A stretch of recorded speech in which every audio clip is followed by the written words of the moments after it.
Audiolib présente Appelle-moi par ton nom d'André Aciman. Traduit de l'anglais par Jean-Pierre Aoustin. Lu par Gabriel Bismuth Bien-Aimé.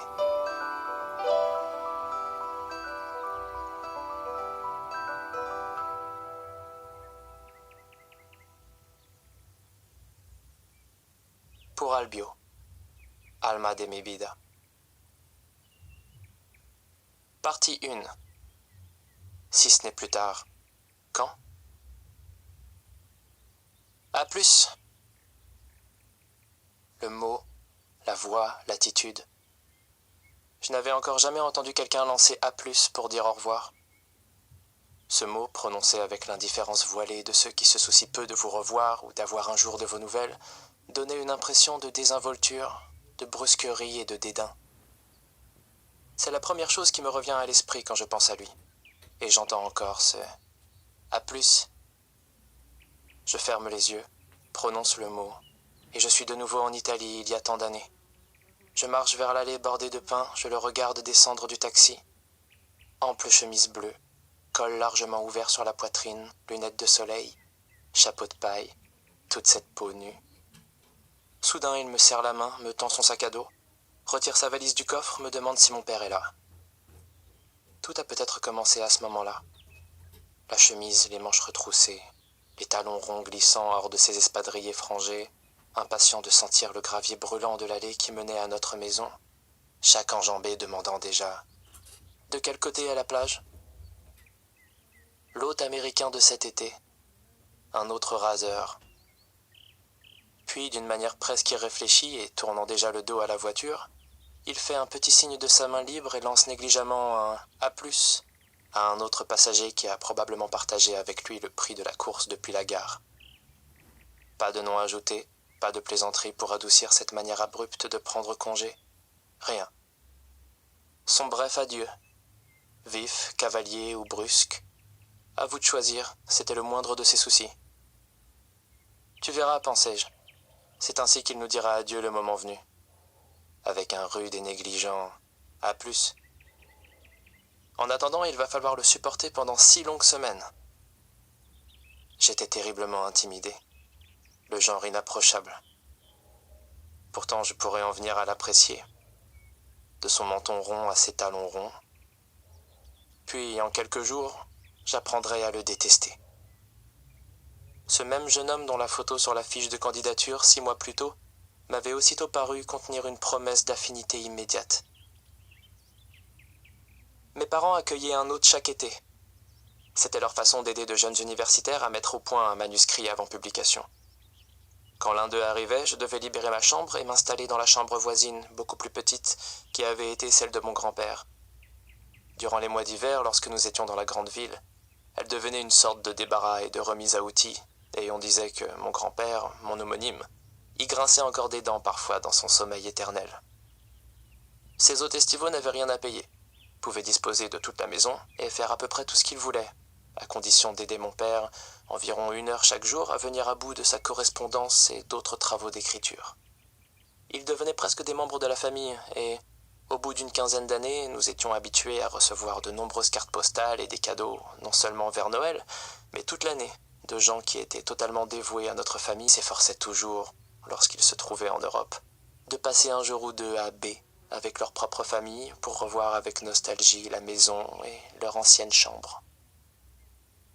Au repas, il y avait souvent 2 ou 3 autres invités, parfois des voisins ou des parents, parfois des collègues de mon père, des avocats, des médecins, des gens riches et célèbres qui passaient le voir sur le chemin de leur propre maison de campagne. Parfois, nous ouvrions même notre salle à manger à un couple de touristes qui avaient entendu parler de l'antique villa et désiraient seulement jeter un coup d'œil. Ils étaient absolument ravis lorsqu'on les priait de manger avec nous et de nous parler d'eux, tandis que Mafalda, informée à la dernière minute, servait ses plats habituels. Mon père, qui était réservé et timide en privé, n'aimait rien tant que d'avoir à sa table 1 ou 2 jeunes spécialistes prometteurs dans tel ou tel domaine, susceptibles d'entretenir la conversation en plusieurs langues, tandis que la torride chaleur de l'été, après quelques verres de Rosatello, provoquait l'inévitable torpeur de l'après-midi. Nous appelions cette tâche la corvée de table. Et, au bout d'un moment, la plupart plupart de nos hôtes estivaux en faisaient autant. Peut-être cela a-t-il commencé peu après son arrivée, lors d'un de ces déjeuners épuisants où il était assis à côté de moi et où je pris conscience du fait que, malgré le léger bronzage qui lui restait de son bref séjour en Sicile au début de l'été, la paume de ses mains était aussi pâle que la peau lisse de la plante de ses pieds, de sa gorge et de la face interne de ses bras, qui n'avaient guère été exposés au soleil. Presque un rose clair, aussi luisant et doux qu'un ventre de lézard. Chaste, candide, comme une légère rougeur sur le visage d'un athlète ou la lueur de l'aube après une nuit d'orage. Il me disait des choses sur lui que je n'aurais jamais su demander. À moins que cela n'ait commencé pendant ces longues heures somnolentes après le déjeuner, où nous nous prélassions tous en maillot de bain dans la maison ou dehors, vautrés çà et là, tuant le temps jusqu'à ce que l'un ou l'autre suggérât que nous descendions vers les rochers pour piquer une tête dans la mer.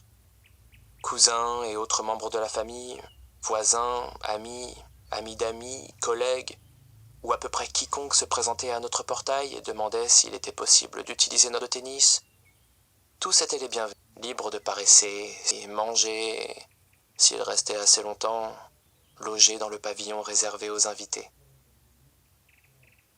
Ou peut-être cela a-t-il commencé sur la plage, ou sur le court de tennis, ou pendant notre première promenade ensemble, ce tout premier jour lorsque je fus prié de lui montrer la maison et ses environs et que, une chose menant à une autre, je parvins à l'entraîner, au-delà du très vieux portail en fer forgé jusqu'au vaste terrain en friche et à l'ancienne voie ferrée qui reliait autrefois B à N.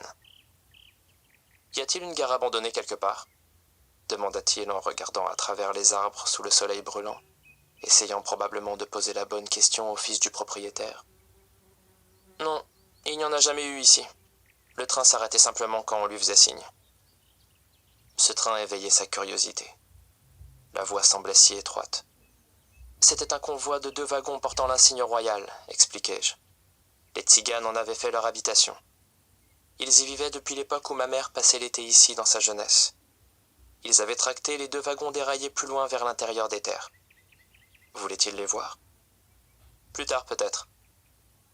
Indifférence polie, comme s'il avait remarqué mon zèle déplacé pour lui plaire et me repoussait sommairement. Mais cela me piqua au vif. Il dit qu'il voulait ouvrir un compte dans une des banques de B, puis rendre visite à sa traductrice italienne, que son éditeur italien avait engagée pour son livre. Je décidai de l'y conduire à bicyclette. La conversation ne fut pas plus facile à vélo qu'à pied. Nous nous arrêtâmes en chemin pour boire quelque chose. Le bar Tabaccheria était très sombre et vide. Le patron lavait le sol avec un puissant liquide ammoniaqué et nous ressortîmes dès que possible. Un merle solitaire dans un pain d'Italie chanta quelques notes aussitôt recouvertes par le cri strident des cigales. Je bus une bonne lampée au goulot d'une grande bouteille d'eau minérale, la lui passai, puis bus encore. Je versai un peu d'eau dans ma main, m'en aspergeai le visage et passai mes doigts humides dans mes cheveux. L'eau n'était pas assez froide ni pétillante, et il ne restait qu'une sensation de soif non étanchée. Que faisait-on de ces journées ici? Rien. On attendait que l'été s'achève. Que faisait-on l'hiver alors? Je souris en songeant à la réponse que j'allais donner. Il la devina et ajouta « Ne me dis pas. On attend que l'été arrive ?» J'aimais qu'il lise ainsi dans mes pensées. Il allait piger le coup de la corvée de table plus vite que ses prédécesseurs. En fait, c'est très gris et sombre ici en hiver. On vient à Noël. Le reste du temps, c'est une ville fantôme. Et vous faites quoi ici à Noël, à part griller des châtaignes et boire des grogs? Il me taquinait. J'esquissai le même sourire. Il comprit, ne dit rien, et on rit. Il me demanda ce que je faisais. Je jouais au tennis, nageais, sortais parfois le soir, allais courir, transcrivais de la musique, lisais. Il dit qu'il courait aussi, de bonne heure le matin. Où faisait-on du jogging ici? Le long de la promenade surtout. Je lui montrerai s'il voulait. Sa réponse me fit l'effet d'une rebuffade au moment où je commençais à l'apprécier de nouveau. Plus tard peut-être. J'avais mentionné la lecture en dernier, supposant, d'après l'attitude impétueuse et frontée que je lui avais vue jusque-là, qu'elle figurerait aussi en dernier sur sa liste. Quelques heures plus tard, quand j'appris qu'il venait de terminer la rédaction d'un livre sur Héraclite, et que la lecture ne tenait probablement pas une place insignifiante dans sa vie, je me rendis compte qu'il me fallait effectuer quelque habile rétropédalage et lui faire savoir que mes centres d'intérêt réels étaient tout à fait semblables aux siens. Ce qui me troublait cependant, ce n'était pas la délicate manœuvre nécessaire pour me racheter à ses yeux. C'était le soupçon gênant qui m'était venu à ce moment-là, et déjà pendant notre conversation à bâton rompu près de la voie ferrée, que depuis le début, sans en avoir l'air, sans même l'admettre, j'essayais, en vain, de lui plaire.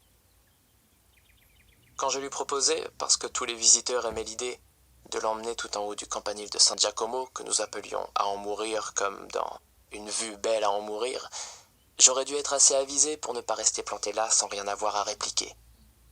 Je croyais l'amadouer en l'emmenant simplement là-haut et en le laissant contempler le panorama, la petite ville, la mer, l'éternité. Mais non. Plus tard. Mais il est possible que cela ait commencé bien plus tard que je ne le pense, sans que je m'en sois rendu compte. Vous voyez quelqu'un, mais vous ne le voyez pas vraiment. Il est en quelque sorte dans la coulisse. Ou bien vous le remarquez, mais rien n'accroche. Et avant même que vous soyez conscient d'une présence ou de quelque chose qui vous trouble, les 6 semaines qui vous étaient offertes sont presque écoulées et il est déjà parti ou sur le point de partir. Et vous reconnaissez tant bien que mal ce qui a couvé en vous à votre insu pendant tout ce temps et qui présente tous les symptômes de ce que vous êtes contraint d'appeler un désir. Comment pouvais-je ne pas comprendre, demandez-vous? Je reconnais le désir quand je le perçois, et pourtant cette fois il m'échappe. Je voulais voir le sourire ironique qui éclairait soudain son visage chaque fois qu'il lisait dans mes pensées, alors que tout ce que je désirais vraiment, c'était sa peau. Juste sa peau. Au dîner, le 3e soir, je sentis qu'il me regardait tandis que j'expliquais les 7 dernières paroles du Christ de Haydn que je transcrivais pour le piano. J'avais 17 ans cette année-là, et, étant le plus jeune des convives et le moins susceptible d'être écouté, j'avais pris l'habitude de faire passer autant d'informations que possible dans le plus petit nombre de mots. Je parlais vite, ce qui donnait l'impression que j'étais toujours agité et que je mangeais mes mots. Après que j'eus fini d'expliquer mon travail de transcription, je pris conscience du regard attentif à ma gauche. Cela me grisa et me flatta. Il était manifestement intéressé. Il m'appréciait. Ça n'avait pas été si difficile alors. Mais quand, après avoir pris mon temps, je tournai enfin les yeux vers lui, je ne vis qu'un regard froid et dur. Quelque chose d'à la fois hostile et distant qui frisait la cruauté.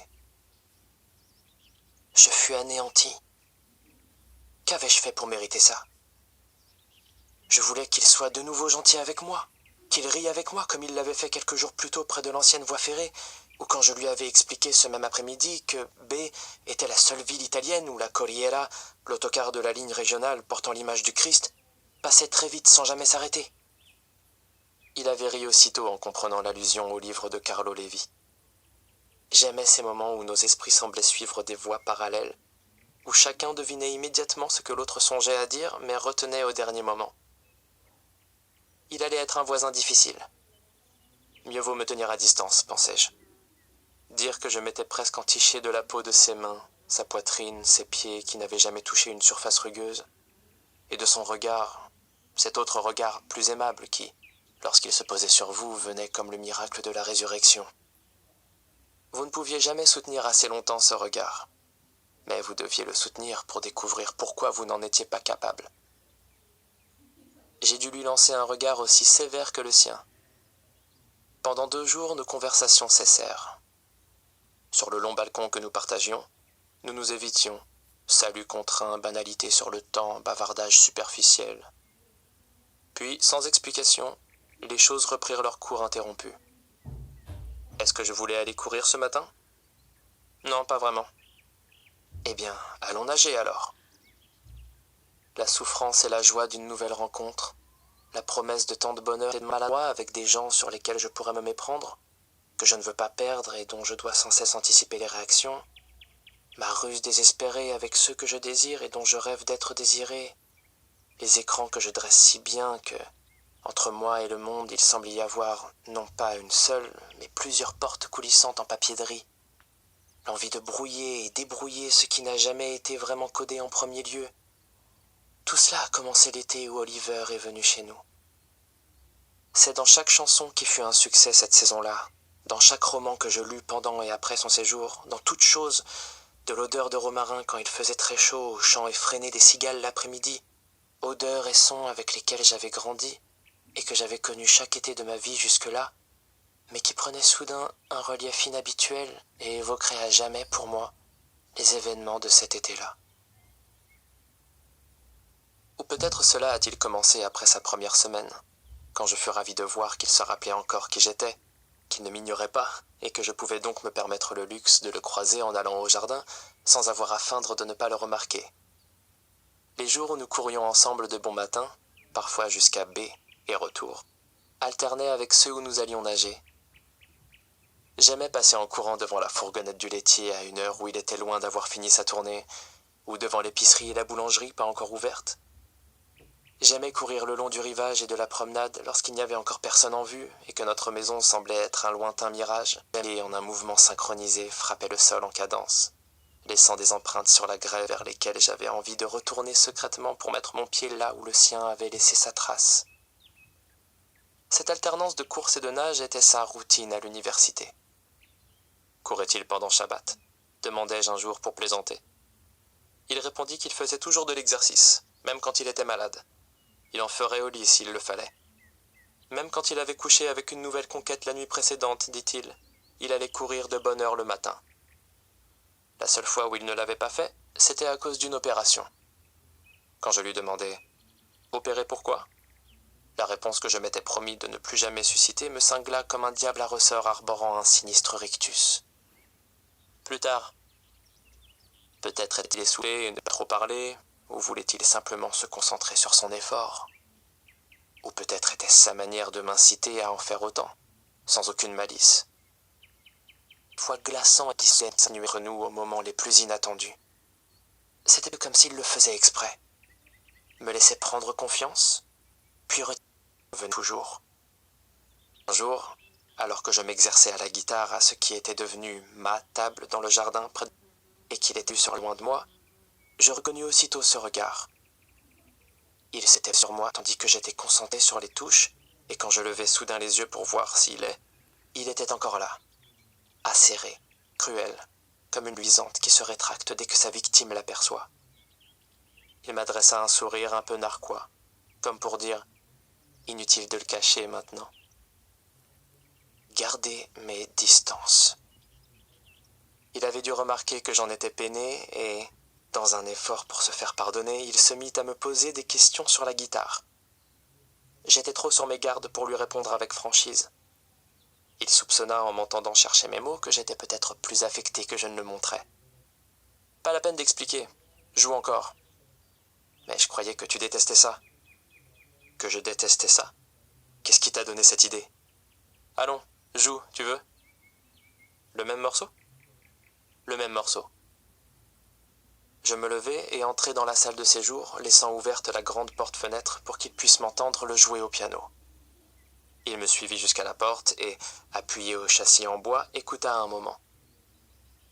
« Ce n'est pas le même. Qu'est-ce que tu lui as fait ?»« Je l'ai simplement joué comme Liszt l'aurait joué s'il l'avait arrangé à sa façon. »« Mais rejoue-le donc, s'il te plaît. » Son air d'examen. Pensez à encore modifier. Pas beaucoup. C'est à peu près comme Busoni la version de Liszt.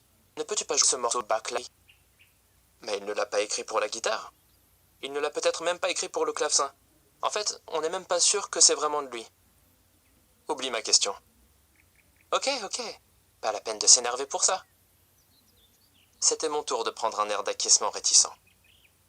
Voici ce Bach tel que je l'ai transcrit sans Liszt ni Busoni.